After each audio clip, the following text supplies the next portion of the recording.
Hello and welcome back to Busting Some Myths about the voice to Parliament. This episode's claim is that the voice will be able to veto its own removal. It'll be so powerful it could stop a referendum to get rid of it in the future. You guessed it, that's not even remotely true. In fact, that actually has no kernel of truth. Like, it's not even based off something that's vaguely true. That just is not how referendums or the voice works. So for starters, it's an advisory body. It can't veto any decision of Parliament. It can only provide input and perspective from Indigenous people on matters related to Indigenous affairs.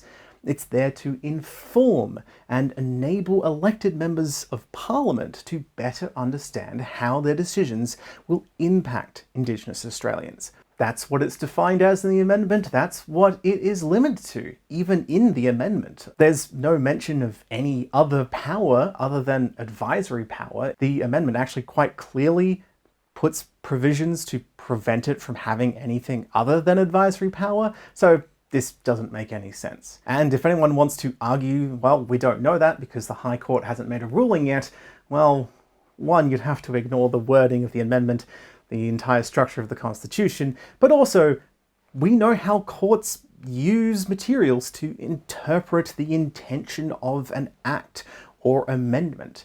They use things like the explanatory memorandum, which is attached to a bill to explain its intention, or the second reading speech given by the minister that introduces the bill for the referendum. Both of those materials and more clearly outright state that the voice to Parliament does not have veto power. It cannot be given legislative power, and the Parliament, and executive government, by the way, retain final decision-making powers without obligation. So it's a pretty difficult argument to make that a future High Court is going to rule against, how that intention was created, given that, the text doesn't support that idea, and neither does everything else about it. Also, to make it super clear, the Constitution gives legislative power in the Commonwealth, so the federal government, solely to the Senate, House of Representatives, and the monarch, represented by the Governor-General. And so for a bill to become a law,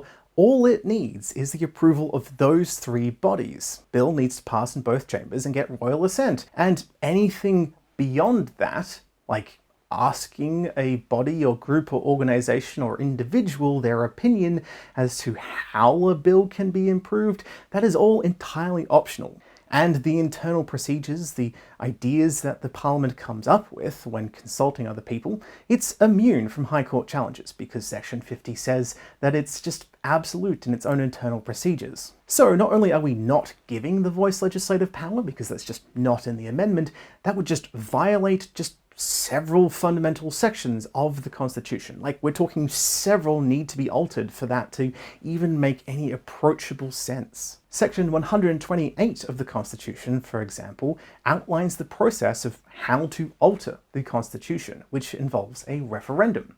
A referendum involves a bill to be introduced to Parliament and then approved by the Governor-General, and then sent to the public to vote on.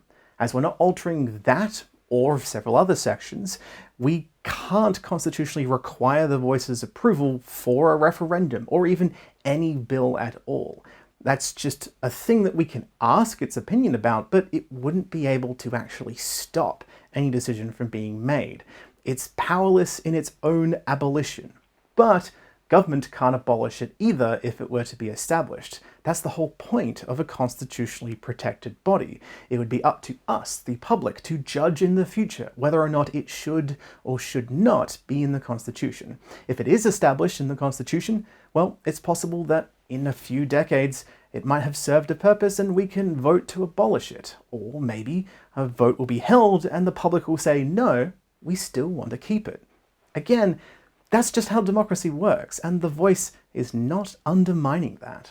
So just ignore the scaremongering and misinformation and just come to your own opinion. Do you think, yes or no, we should put into the Constitution a recognition of Aboriginal and Torres Strait Islander people as the first peoples of Australia by providing them a formal advisory body to provide input and perspective to enable Parliament and the executive government to make informed decisions in their regular function as the decision makers of the country. It's up to you. And, well, there you have it. I hope some of you might have learned a few things. Hopefully this addresses some of your concerns, or maybe this has helped you better able to talk to someone who might be misinformed. Share, comment down below, subscribe, all those sorts of things. Thank you so much to my supporters on Patreon for the tasty money that they give me, and I will see you next time.